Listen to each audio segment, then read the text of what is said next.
In related news, the IDF Special Forces officer who was killed overnight Sunday in Khan Younis during the botched undercover operation in Gaza has been laid to rest. The 41-year-old soldier has been identified in the media only by his Hebrew initial Mem, and Mem was from a community in northern Israel. He leaves behind a wife and 2 children, and his friends and family continuously said how humble, modest, and how gifted a warrior he was.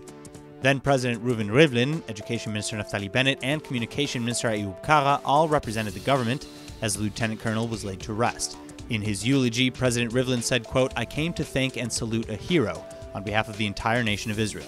The very best of our boys, whose memory will be forever ingrained in our hearts. Your pain is our pain. Your grief is our grief. The grief of the whole people, the people of Israel." End quote.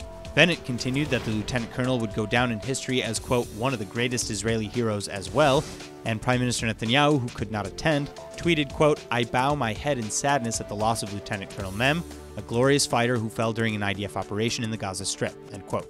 Now, as for the circumstances of said mission, IDF spokesperson Ronen Manelis released a statement explaining again that the mission was to gather intelligence and was not an assassination or kidnapping attempt.